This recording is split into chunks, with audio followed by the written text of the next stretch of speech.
What's going on, Pizza fam? You are going to love this one.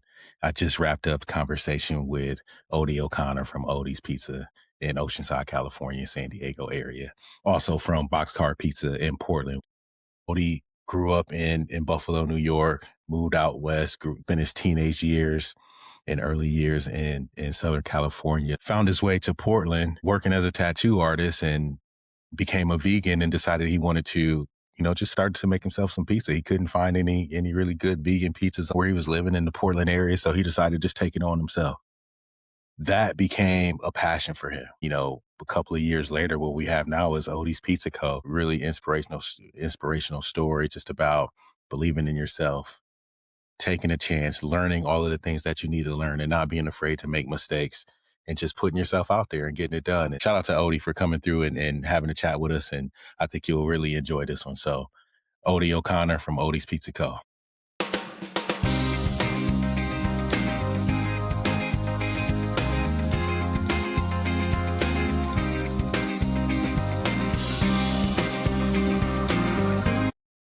We don't have to go get all formal.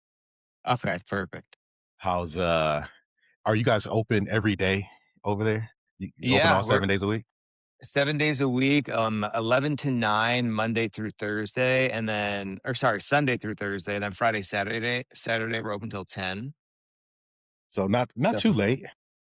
right, yeah, it's kind of there's not like a huge nightlife scene in Oceanside. It's very much like a beach town, daytime, evening thing, but it's not like people aren't really like raging till late in the night, you know? Okay. Like you have hotels around you too? Yeah, there's some definitely some hotels a few blocks away, which is it's great for us. So like we definitely can capture those tourists and whatnot. But it's nice closing like a little bit earlier too, because then you kind of have peace of mind, like going to bed at night, or like I'm not gonna get like a phone call at midnight that's like Yeah. the ovens are broken in. I like that. I'm about the same. Well, we're 8 o'clock. I'm only open 6 days, but I close at 8 o'clock Tuesday through Thursday or Sunday through hmm Thursday, and Friday and Saturday we close at 9. What day of the week you close that? Or are you closed Mondays on close on Monday? Monday. Yeah. Our first month open, we were closed on Mondays. It was kind of so we could just adjust. We were learning a lot. We opened right at the beginning of summer, so like we opened and it was just like go, much more than we expected, which was like a great thing, but also made it like difficult to figure out like this is what we're doing right, this is what we're doing wrong. So we were closed Mondays, which it was nice, like being like okay. I'm not gonna get like a phone call today. I'm Yeah. just gonna be able to hopefully chill, but you're always working on something. Yeah. I mean, a day off's not a day off. It's just a close day. Just a day with Right, no exactly. sales. Yeah, exactly. A day with no sales that you're still paying rent. Yes, yes, absolutely. But I could appreciate the mental break. When I took over this shop, they were open 7 days. I just bought it in January. Oh, And wow. it's been, they are open every day, but they weren't doing anything on Monday. And I'm like, Mhm. what can I realistically work if it was only me working this shop and running it? I'm like, I can do 6 days, close by 8, 9 o'clock every day. And we just started with that. And if we expand, we'll expand. But from there, at least we know we got a little bit of a break into it. Are you running it every single day? No, I'm not. I got a GM, but Nice. dude, it's like 2 miles from my house.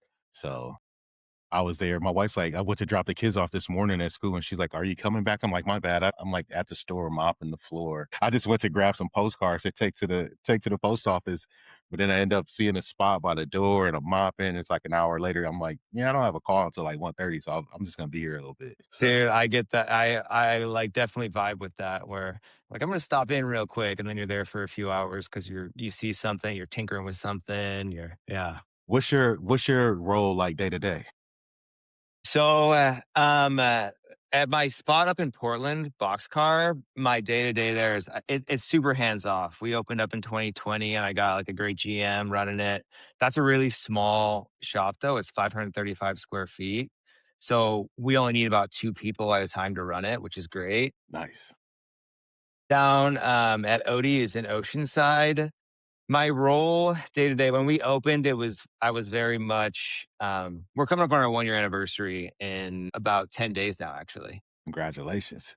Thank you, man. Thank you. So for the first 4 or 5 months, it was pretty much in the kitchen every day, working on, systems and processes to really streamline processes, things so I could eventually not be in there every day. And my business partners were in there as well. It wasn't just me. It was like a team effort and training staff, training a GM. It's interesting opening up a brand new concept and having a full staff and being like, okay, well, there's no like person who's been there a while that can show other people. It's like we're all learning at the same time what's working, what's not working. Nobody really knows like the menu that well. People knew it, but it wasn't like locked in. Yeah. So yeah, the first couple months were there every day, training, figuring out systems, processes. But now I'm more of doing social media marketing, working on doing events. We just bought a van to do offsite events. So got 3 Gosneys, got like the tent, got a cool van with the wrap. So now we're doing private catering events. We're doing like street fairs, stuff like that, trying to get Nice. that arm of the business going. So it's great because it's happened pretty fast. Like within the span of a year, it's like I've been able to step out a little bit and work on different things to grow the business. Like I said, like the offsite events, the social media, the marketing, stuff like that. I think that is really fast. Most folks spend the first year just trying to figure out if that's even possible. Right, dude. Right. Having my business partners, because they have been partners for 12 years and they've been franchising sandwich shops in San Mhm. Diego. So they really are dialed in and they have a headquarters team, operations team. So I've learned so much from them about just how important it is to have systems at your place, to have, a set way that things are done and stick by that every day. Make sure everyone's doing the same thing every day because that allows you to step away. But working with my business partners, it really showed me how important all of that stuff is to the success of a business. Right. Tell so tell me about how you ended up, you know, starting with the shop in Portland and getting back down to getting. I mean, that's a second shop. Usually, we don't go next state. You're 2 states away for second shop. So how do you go from Portland to Oceanside? Well, so I grew up in San Diego. I'm originally from Buffalo. My family moved when I was 10 from Buffalo to San Diego. And then I moved up to Portland in like 2014. Okay. And that's when I got really into pizza and I was making pizza at home and I started doing pop-ups. And then I opened up Boxcar in 2020 in Portland. And then in like 2023 or 2024, I was really like, man, I want to go back to San Diego. I miss like my family's down here. I really miss the beach. I grew up surfing every day. And then my business partners, their name are Clayton Wheeler and Craig Applegate. I've known them for 20 some odd years. Like we grew up together down here. Nice. And I was talking with Clayton on the phone, and he was saying that him and Craig wanted to get into pizza. And I was like, dude, I'm trying to get back to San Diego. We started talking about doing a partnership, and it was like, all right, let's make it happen. So I moved back down here, and then we just kind of got the ball rolling. So you're doing your thing, making pizzas in Portland. Your buddies are doing with their sandwich franchise, growing and doing this thing down in Oceanside, and you guys decide, hey, look, let's just do it. Yeah, yeah, we're like, we could. I mean, we knew we worked really well together because I've known them since we were 10 years old, 38 now, so it's like a long time. Yeah. So I know, like, we all knew we worked together. We all like genuinely care about each other, which is good. There's at the end of the day, even if we have like a difference of opinion on things, it's not like we're fighting. It's just like we're trying to make the best possible outcome for the business, and we all Yeah. understand that. Yeah, the timing was amazing. Where I was like, man, I really want to get back down to San Diego, and they were trying to get into pizza, and it was just kind of like serendipitous. Was it scary knowing that you were gonna move away from the shop that you built there with Boxcar? Dude, it was terrifying. Leaving because I was at Boxcar like it definitely 6 days a week, sometimes seven, just because I was always just like, even if I didn't need to be there, I was just like, oh, I want to go just like check on things. Yeah. But I have a great, great general manager up there who's worked there for years. I have a great team of people there. It's really nice because it's so small, it can run with only a few people, like I had said. So Right. we don't not having a big staff and a ton of different personalities means like things just kind of move a little bit smoother, less things that can go wrong. It's very like streamlined and kind of assembly line where we do Detroit style pizza there. So we bake on conveyor oven and we par bake all of our doughs. All the ingredients are measured out. So before I left, I tried to make it like as like foolproof as possible, where it's like remove all the questions an employee can have in the day to day operations. So then I can feel like comfortable leaving. I still have bi-weekly meetings with my general manager and my management team down there. And we have an outside accountant. To answer your question, like leaving was terrifying, but I these bet. past couple of years has showed me like it's definitely possible. You just have to like make sure you have a great team, great manager, an accountant to make sure the numbers are making sense. But Yeah. yeah, so far it's worked out well. So that one, that concept, both sourdough though, right? But different styles of Mhm. pizza with from sourdough, right? Right. Yeah. So Boxcar is Detroit style pizza, and we focus on vegan and gluten free stuff up there. Okay. The gluten-free is not sourdough, but we do sourdough, gluten-free, Detroit style pizza. Odie's is more of like a traditional slice shop. We do 16-inch round pies, 10-inch gluten-free pies, and then we do grandma style pies there too. Okay. But yeah, we still have vegan and gluten-free options at Odie's, but our focus is just trying to be like a traditional shop that does sourdough. San Diego, sourdough hasn't really like caught on a ton here yet, whereas Portland, it's like really big. And so when I was up there and thinking about moving back to San Diego, and I kind of realized like sourdough isn't really offered down there. And I was talking with Clayton and Craig, my partners, on it. I was like, dude, this would blow. I feel like this would do really well in San Diego because it's people are health conscious and like focused on their health, but it hasn't really caught on. So if we brought it should be pretty sick. And it so far it's worked out really well. So what made you decide to start with sourdough, gluten-free, vegan options in pizza? Because it's almost the hardest path to start from. Dude, it is like at the time I was actually vegan myself, and that's how I got into making pizzas. So I was making, pizzas in my backyard and figuring out like how to make vegan pizzas good, trying my hardest doing that. And I started putting pictures on Instagram of pizzas I was making. And then my friend was like, up in Portland, he was like, dude, we're having a party, make pizzas here. And then so I went there and I made pizzas and they were received really well. So then I started doing pop-ups from there. I was like, "Oh, this is something I can do," you know? At the time, I was actually tattooing for work, but I was trying to find a way out of that, and I was like, "Making pizzas is fun," but I was focusing on vegan stuff, and then when you get into, like, the vegan category or, like, a kind of like a dietary restrictions, I found out really quick that there's more likely people to have more dietary restrictions in there, so, like, I got a lot of people asked about gluten-free stuff.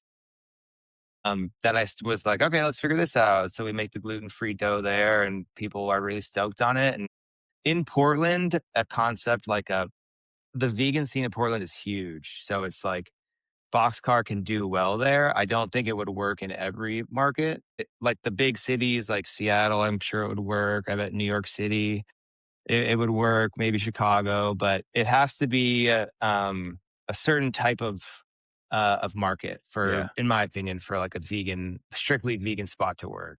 Yeah, I think solely vegan is very difficult to execute. Do you have to be do you have to live a vegan lifestyle to really run a vegan-based business? At the time, I was vegan. I'm not anymore. And I definitely felt like, I mean, it was important for sure because it was important to me. If I were to open up another pizza shop, I mean, I opened up a pizza shop a year ago, but I wouldn't open just another strictly vegan pizza shop. I'm not vegan anymore, so it would feel sort of inauthentic to me. Understood. But, and that's just not where my passion is anymore. It's like now my passion is for sure like getting Odie's, growing it, and just being the best pizza shop we can be. I'm really fortunate to have Boxcar because it allowed me to move down here. But eventually, I'm gonna sell it to, one of my employees is really interested in buying it, my general manager. So we've kind of chatted about that, and he's vegan and he's really passionate about it. So it makes sense. I don't think you necessarily have to be vegan to open up a vegan place, but I feel It like if you're helps you going to day do to it day. well, Yeah, yeah, if you're going to do it well, you have to really care about it. understood. I mean, I just nothing against the I don't even know how to say it, but I think that is really cool but I know that it's really hard, and for non-vegan eating folks, it's hard to get them to cross over, right? Like Totally. I've tried vegan pizzas or vegan options. Like we all go to the shows. I just seen you in Vegas too.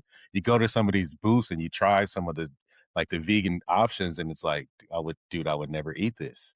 But Right. It's not as good. but that doesn't mean that it's not good. It just hasn't. I don't know. I don't even really know what I'm trying to ask there. It just I know that it's hard. I know that it's hard to do it really well. So when you live it and you do it, I think it makes a difference. Totally. Something I'm really proud of at Boxcar is we get a lot of omnivores that come in and are like, I just really like this. But we do also, especially when we first opened and people didn't know about us and they would come in the door, because it doesn't say vegan pizza on the front. It's very obvious, like on the menu and everything, that everything's vegan, but it just says Boxcar Pizza out front. So people come in and then they realize, oh, it's a vegan spot, and immediately walk out. A lot of people who are omnivores in the beginning, we would get feedback that it's like, it's good for vegan pizza. It's Right. not as good as, regular pizza or dairy cheese pizza with real meat and whatnot. And I get that, now that I'm not vegan anymore, it's like, dude, it's really hard to replicate a really good mozzarella cheese. It's really hard to replicate quality pepperonis, sausage, stuff like that. Yeah. Vegan people appreciate it for sure. And I think that's why we do well, because we put in the effort, but it's just not going to be as good as normal pizza. Yeah. We won't clip that part up. Yeah. Oh man, I'm just messing around. I read somewhere that you actually had a fire on the truck. You started with a truck and you had a fire with it on the Yeah. truck or during service? So we had my first pizza business was called Baby Blue Pizza. And I opened that in 2017 or 2018. That's what I was doing pop-ups under. And I started doing pop-ups, eventually got enough money to open up a food truck. The food truck scene in Portland's huge. And so we were at a food park. Like it didn't move around. We were at like an actual food truck park. And we had a full size wood fired oven in the truck. And we had this vent up right above the where the oven was. And the guy who built the truck didn't put conduit around this wire that was right in the vent. And so this heat was going up from the oven, 700-degree heat escaping, and it melts this wire. And all of a sudden, it's the middle of service Saturday. It's me and my first employee, Gus, working this busy Saturday afternoon shift. And all of a sudden, the lights go off in the truck, and I hear the refrigerator's powered down. I'm like, what the heck? I open up the panel, I'm flipping the breakers back and forth. And I'm like, what is going on? And I go and I look up the vent, and there's just flames billowing out because that wire melted and caught on fire. And I Dang. was like, oh my, I was like, get out of the truck, get out of the truck, get out of the truck. And I had a fire extinguisher there. I'm like spraying it up there. And then it went out pretty quick, luckily. But I was like, oh my gosh. I was so afraid. I walked out of the truck and this guy was out there. He's like, is everything okay? There's like black smoke just shooting up. And I was like, we just caught on fire, yada, yada, yada. But I learned a lot that day where it's like, it's important to one, it's really important to have a fire extinguisher. You'd have to have Yeah, that. But like the guy who built my truck, not putting conduit around that wire where it's like this heat is gonna be escaping here. I mean, I don't know who I would have had check his work because he was a professional, but he came and fixed it. But it was still like, dude, you could have burnt this whole thing down. yeah, It was like a that could month have after been we opened. really bad. Yeah. Yeah. But, yeah, I mean, it's one of those things where now it's just a funny story, and it's just like these things that you run into when you open your own business where you're like, you never think you're going to have to cross that bridge or run into this problem. And it's just like any problem that can come your way will eventually come your way. It'll find its way to you. It sounds like the fire was the last thing you were expecting. You're flipping breakers. Yeah, dude. I was like, Meanwhile, the truck's about to melt. yeah, yeah. The roof is on fire. And I'm like, why did the electricity go out? But yeah, it's funny now, and it's just like, wow, what a crazy it's just such a crazy journey just the whole time. Man, what were the early days like? Do you have in your camera roll, like, those early pies you were trying out when you were starting to get Dude, into it? I do, and a lot of times, if you have an iPhone, it'll be like, "Remember this?" Yeah. And it'll always show me these ones. Um, they're terrible. They're so bad, and I look back at them, and it's funny because like, I didn't know how to make a circular pizza. I didn't know how to properly bake a pizza. I didn't really know that much about different dough hydrations and how to, like, really achieve the what I was going for, you know? I didn't really even know what I was going for. I was just kind of learning day by day, but those early pizzas are really funny because it's like I remember being so proud of them and being like, "This is the best pizza." I'm like, "This is incredible. I can't believe I did it," you know? And now looking back, you're like, "Wow, that was embarrassingly bad," you know? What made you decide pizza? Because this is pre like pandemic pizza rush where everyone was doing it. This was Mhm. when there was no peer pressure to start making pizza at home in 2014. No one was on the internet influencing you to do that. Why did you do that? Yeah.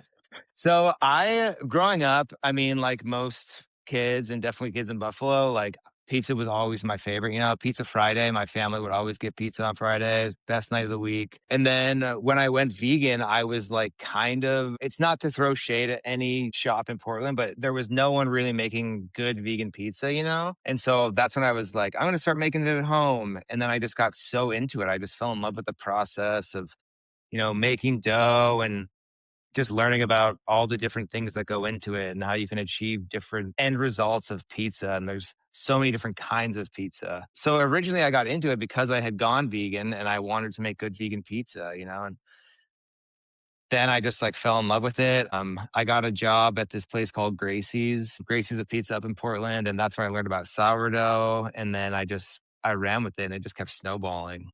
Nice. What were some of the early influences as far as helping you learn how to craft your skill? Dude, one of the biggest influences, and he's still one of my best buds to this day, is Scotty Rivera. He owns Scotty's Pizza up in Okay. Portland. All right. When I was getting into pizza, I just emailed him. I'd never met him. I emailed him and another good friend of mine, Will, who had a place called Handsome's Pizzas. Now it's called Harmony's Pizza. It's also up in Portland. But I emailed them both and was just like, "Hey, I'm really interested in pizza. Can I like buy you guys lunch and just kind of pick your brains?" And they were both like, "Yeah, let's do it." So cool, just so supportive. And I didn't know what to expect because it's like I'm telling these pizza shop owners that I want to get into pizza. Like, are they going to be like, stay in your lane, you know? Yeah. But they were so just like helpful and we're still really good buds. We still text all the time. When I go up to Portland, a lot of times I'll stay at Scotty's house, you know? So I would say Scotty, Will, this guy, the guy who I worked for, Craig Mililo, who owns Gracie's a Pizza, huge influence. Portland is a huge pizza scene and it has so much good pizza. And I feel like the rest of the country is kind of finding out about it. It was like definitely a secret for a while, but a Pizza Shoals is another amazing shop up there. There's a lot of people trying really hard and doing really amazing things. So it's like, that just raises the bar. Yeah. But top influences for sure. Scotty's, Gracie's, Harmony's, Red Sauce, Pizza Shoals, all these Portland spots that are just like so dialed. That's pretty dope. I'm here. I've never been to Portland, but I see and hear a lot about the pizza scene. Actually, one of the guys that I talk to a lot in Reno, he goes back and forth. He's got some buddies in Portland. He's like, man, there's so many shops that I can only get through like 4 or 5 every visit, but there's like so many shops in Portland. Dude, it's tough to hit them all. There's actually a shop. I don't know if it's in Tampa. I know it's in Florida. I just found it. It's called like Buck's Coal Fired. He's down on the other side, like, Fort Walton, but yeah, Is about that 3 far hours from there. away? About 3 Okay. hours from here. He does some really good-looking pizzas. He's a Yeah. wood-fired, and he's super creative with it. Yeah, yeah, and his social media is great too. He did that, Yeah, like, yeah, making a pizza every day until Dave Portnoy comes in, and and then guess who walks in? I know, it's crazy, right? Yeah, but the good thing about him is, you know that when Dave walks in, you better make a good pie, and they do a good pie all the time, from what I can tell. I Totally. I haven't been, but I do see his social, and it's blowing up, and he gets his team Yeah, involved, which I love too. totally, totally. Yeah, he looks like he's doing an amazing job. I'm definitely interested in I've never been to Florida, but it seems like there's definitely a pizza scene there. It's growing. It's not. It's For a while. It was like, if you want good pizza in Florida, get on 75 and drive as far away as you can. It's like that was like the running joke. Like, where do I find a good pizza in Tampa? Like, get on 75, drive north for 16 hours, and you'll get one. But now there's, because of guys like Portnoy and, Mhm. social media and all of these different things that a lot of shops get highlighted now, and I think it's good. Yeah, So, and I love that about, like, social media too. It's like there's this sort of pizza renaissance happening over the past you mentioned it, it kind of felt like it hit at the pandemic, but it's really elevating it, and with social media, it's not just like, New York City was thought of as, like, the pizza spot mhm. in the United States, but now it's like, dude, you can go to, like, pretty much any city, and there's gonna be a good spot there, in my opinion. Yeah. Now, a lot of guys will say that's because someone from Brooklyn came and made pizza, and now it's Right? Yeah. And maybe that's true, I don't know, who knows? I'll just kid. I gotta throw Yeah. a jab at all my Brooklyn friends, but no, I love it because there is great pizza just about anywhere, and it gives you something to do and somewhere to go. Having a family, like Mhm. I have a young family, so we travel, and we know that wherever we go, we're gonna go try to find some pizza. Yeah. I mean, the community is so cool. It's like going out to, like, the expo and, running into you, and it's just like, "Oh, hey, what's up, man?" And it's like everyone's so friendly, and I feel like there's not, like, this whole idea of, like, secrecy or, like, "This is my recipe, and I have to like, only I can be successful," It's like this thing where I feel like people genuinely wanna see their friends succeed and just Absolutely. build a community, I love it. It's like that's one of the things that made me real passionate about it. I agree, and it helps you really keep going, and one of the reasons behind, doing things like this podcast is the community supports the community so well.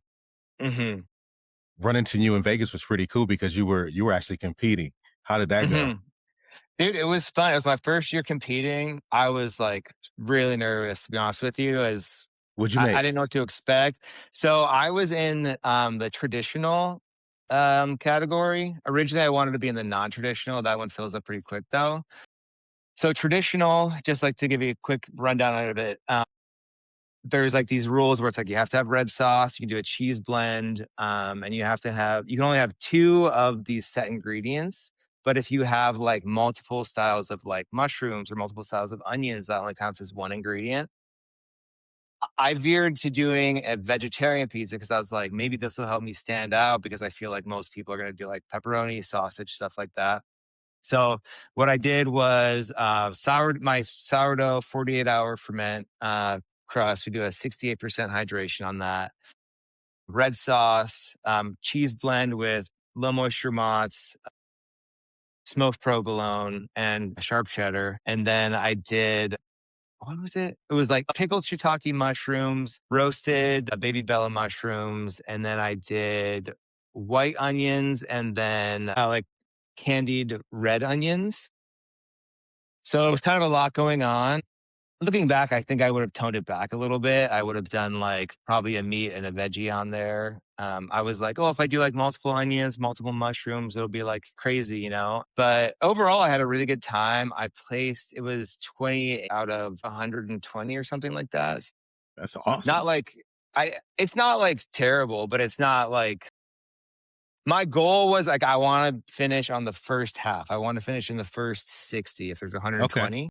So I Top half. accomplished it, top half. But it is a little anticlimactic, especially turning in the pizza. I'm like, oh, I was all proud of it. I was like, I'm gonna be top five. And then like you see the list and you're like, well, and you're like all the way down. You're like, all right. Did the judges give you like real feedback that you could use, or was it just a Yeah. score? So it's just a score, and then it was like a month after, you had to email them and be like, "Hey, can you give me like my rundown sheets?" And I almost feel bad for the judges because it's like, dude, imagine eating 120 at least bites of pizza in a day. It's like it could be tough. Like in the beginning, you could be really into it, but like halfway through, I imagine like you get that whatever flavor fatigue. But yeah, I mean, things that just like did work, didn't work. I think it was like a little too acidic with like the pickled stuff. I had like a pretty acidic red sauce on it. Um, so I would have, and then also a problem I ran into is I wanted to bake in the pizza masters, but it's like you can't really change the temperatures too much. They have them set, but it's like the oven that I was baking in was 780 degrees. So that's way hotter than I typically bake. So what I did was I started in that one, I took it out, and then I moved it down to one that was 600 for a little while. So I didn't get it as crispy as I would have liked, but you kind of just have, I mean, everyone's facing those challenges. It's not just me because it's like, it's my turn to go. The oven's 780 degrees. I can't be like, okay, turn it to 650, and now we're going to wait 45 minutes for it to cool down. Just got to roll with it. You just gotta roll with it, but it's fun too because everyone is, facing the same challenges. Pretty much everyone who was competing who I ran into was super nice. Next year, I honestly wanna be in every category just because it was really fun, it was exciting, and it gave me something to do. It's a different type of experience for Expo, and I've never competed. I'm so scared. Like, and I make pizza every day, but I'm so scared to Mhm. go, I don't know, measure myself. But Dude, it's I so was too. cool. It's so cool to see how much everyone works together. I was helping my buddy Troy or my buddy Neil with some video. So it was a lot of fun just to be back there. Dude, it's great, man. I would really encourage you right when the Pizza Expo things pop up, just sign up to compete. You don't even have to know what you're doing, and or like know what pizza you're gonna do.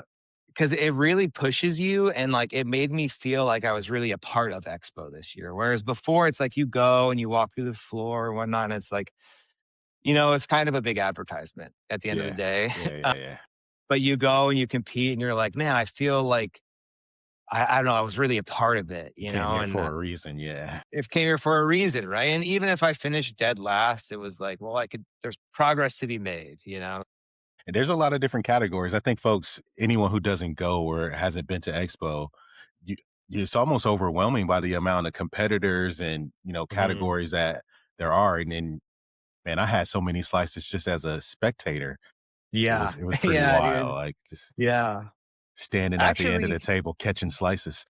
yeah, I loved it, dude. My girlfriend and I would keep like stopping by and being like, what slice do they have now? But one of the guys who won, his shop is in San Diego. His name's Frank, it's Square Pizza Co. Hmm.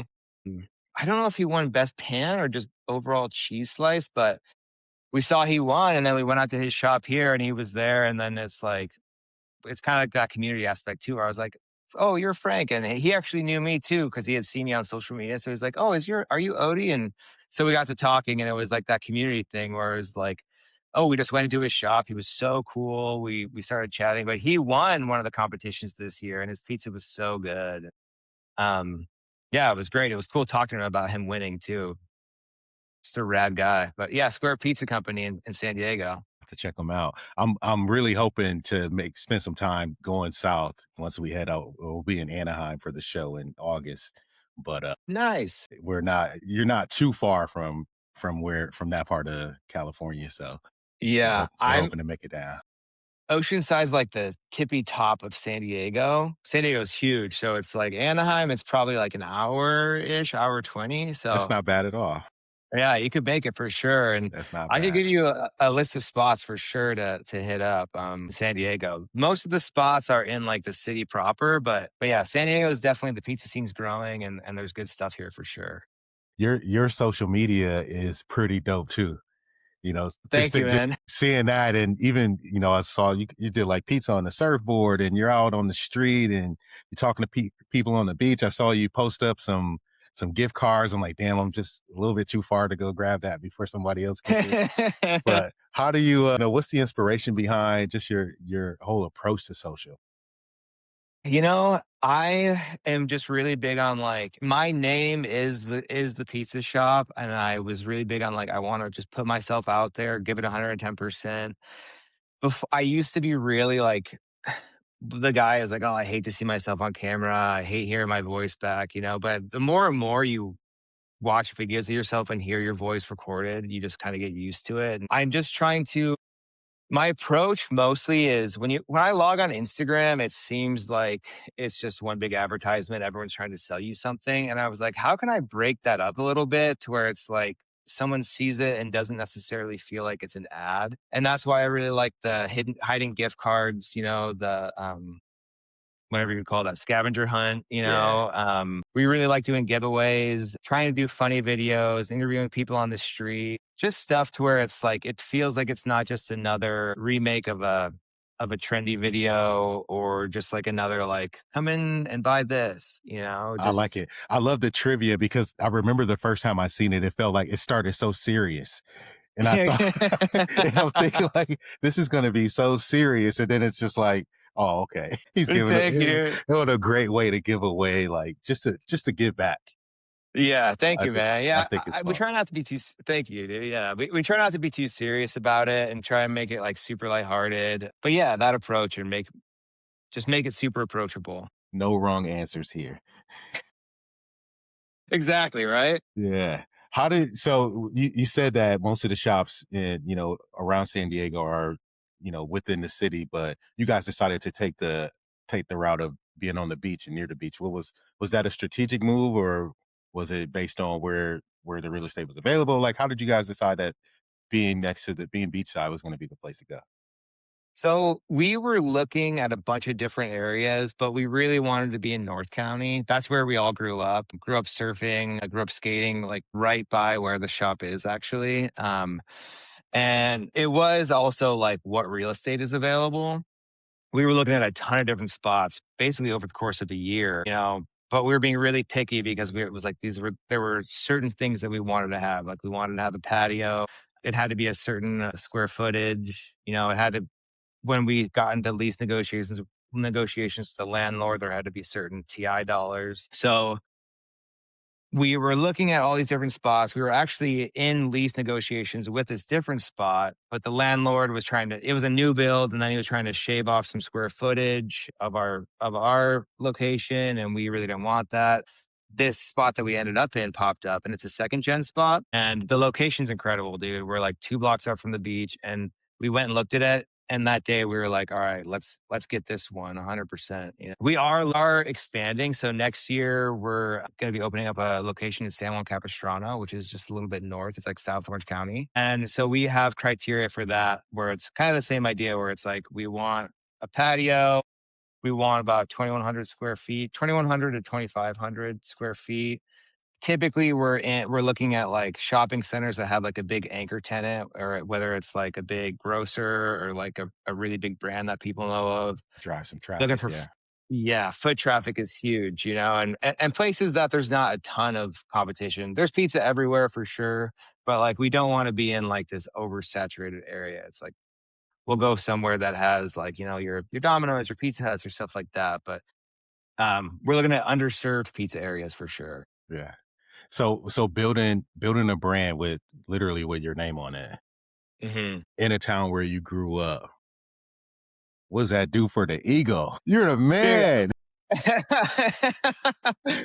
dude, honestly, that's funny because it's like I am one of the biggest imposter syndrome guys ever, where it's just like every morning I'm like, well, today's the day everyone's gonna find out I'm a fraud, you know? So it's like, it's cool. Honestly, I had to get used to the whole like my name being on the building too, because it's like people come in, like customers come in and we're chatting, and every time I'm like, oh, I'm Odie, I introduce myself. It's always like, you're the guy, and I had to like lean into being like, I'm the guy. I'm Yeah. the guy, you know, it's me. But yeah, it's funny. I'm working on the imposter syndrome thing, but you would think that my head would just like explode. I would get big with ego, but luckily that hasn't happened yet. But who knows what'll happen in a couple years. No, man, go open 100 shops, man. Go be the man.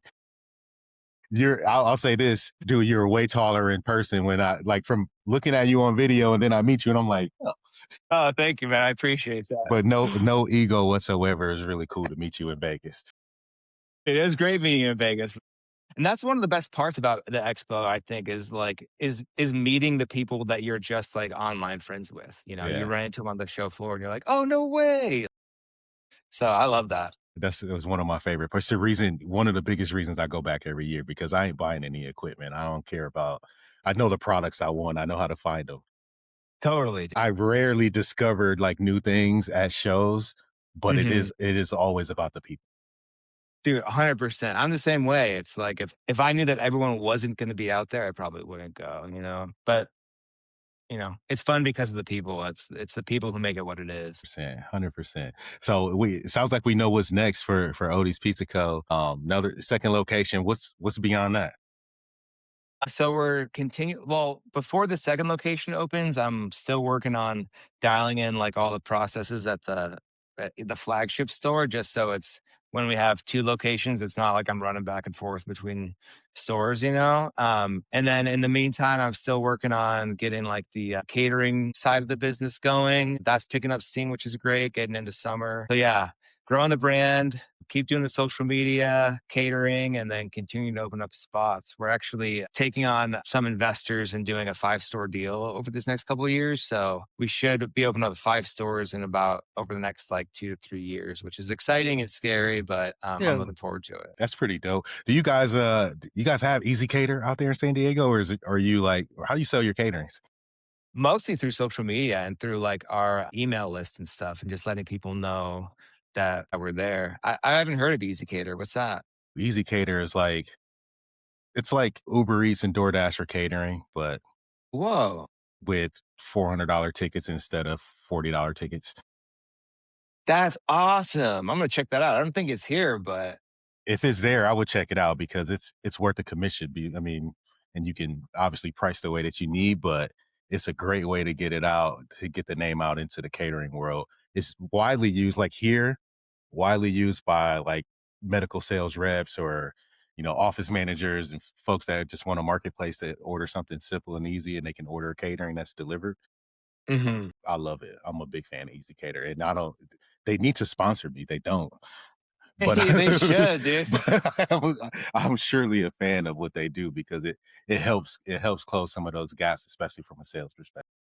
Dude, that's awesome. We have like a catering manager who she works for my business partners brand or like their restaurant group called Blacktop Restaurant Group. So she does it for Odie's, but she also does it for Board and Brew, which is their sandwich shops. And she'll go around to businesses, pass out flyers, pass out her business card, and try and grow it.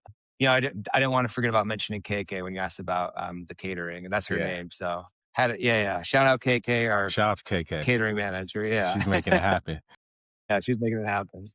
Oh, I love that. What's we didn't really talk a lot about just Odie's Pizza in general.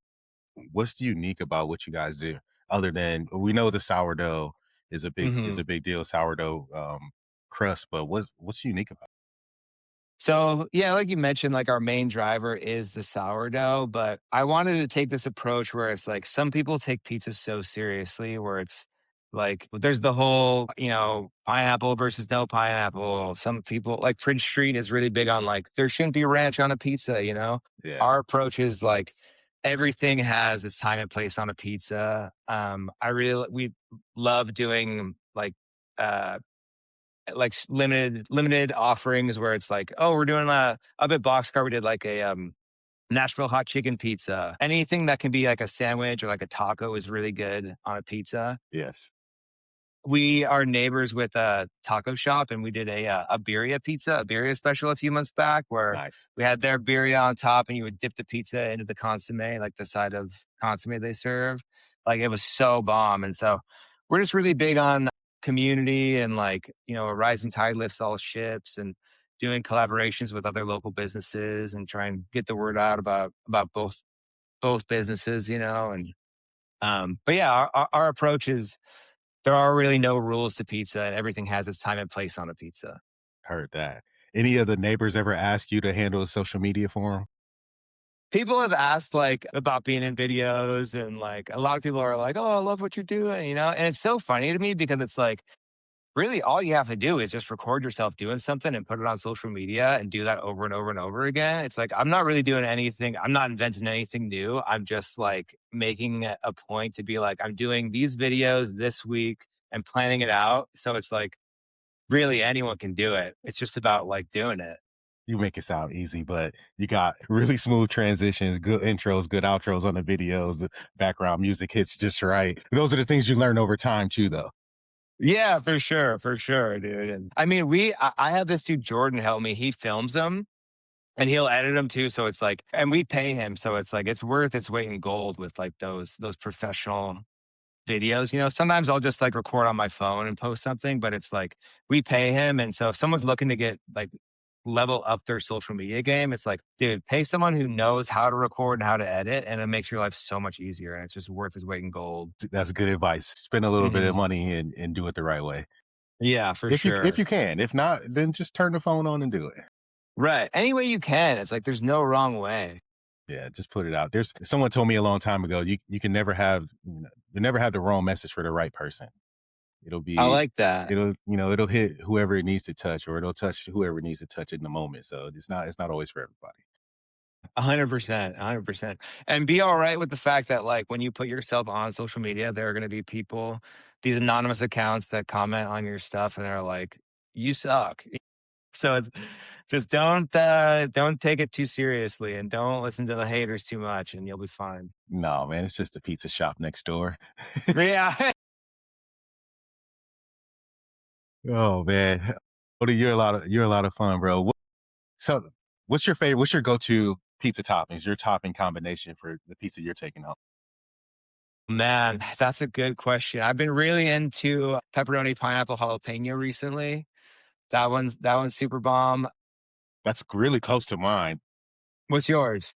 Pepperoni pineapple with banana pepper. Dude, that's fire. I love like the tweak in peppers too, where it's like the Yeah, banana peppers, green chilies, those are another great pepper. But yeah, I mean, you can't go wrong with that like salty, sweet, spicy, right? not in my opinion. Hmm. Yeah, I love it, man. That's a lot of fun. Something you've made that sucked, and you thought it was gonna hit the menu, you thought it was gonna be great, but no one liked it but you. Dude, that's a good question. I will say sometimes we'll do specials that I'll be like, this is going to be the most popular special ever, and I love it, and like it doesn't really hit. What is something that has been terrible though? So when we opened, we did these things called pizza pockets, where it was basically like our dough, but we stuffed it with cheese or cheese and pepperoni. So you could either do cheese or cheese and pepperoni hot pockets Right? or pizza pockets, we call them, and we fried them.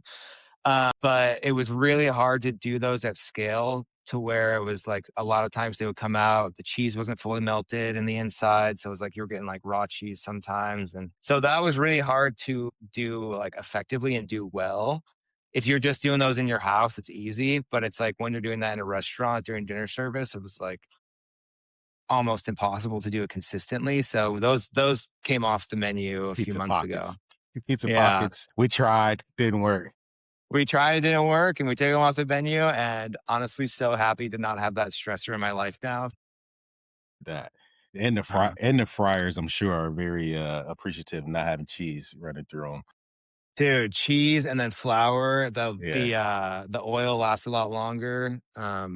Yeah, they were a headache, and they were not worth their weight. So heard that. If you could give someone some advice, someone's in their kitchen like you were 2013, 2014, trying to figure out a path into the pizza business, what advice would you give? I mean, the biggest thing is just to show up every day. When I was starting, my goal was like to do one thing every day for the business. Some days it's big where it's like, oh, I registered an my LLC today. And some days it's small to where it's like, I just either made a pizza at my house or I posted on my pizza shop's Instagram or like my pizza Instagram, whatever it is, if you don't have a shop yet.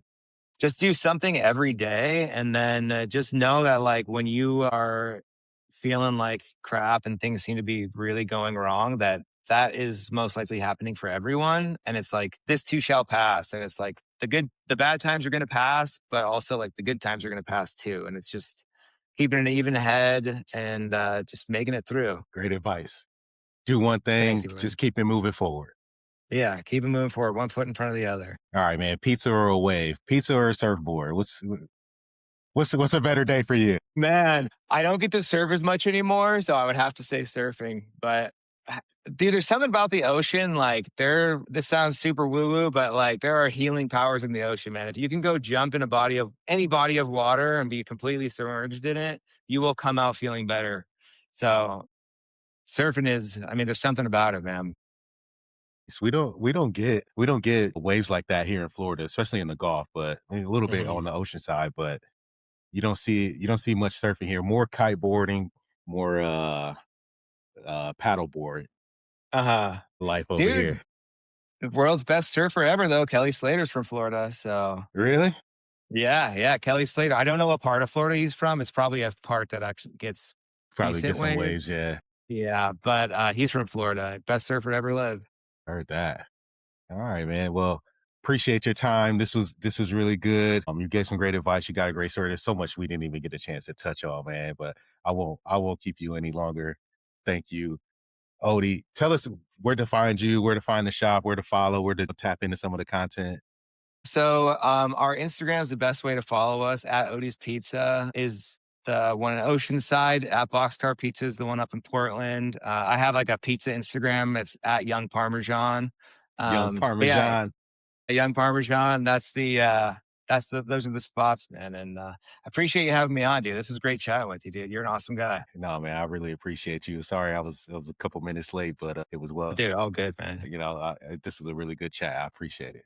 Yeah, man. It was great talking with you, man. Great knowing you. Yes, sir. Hey, hang out 1 second. Let me hit stop.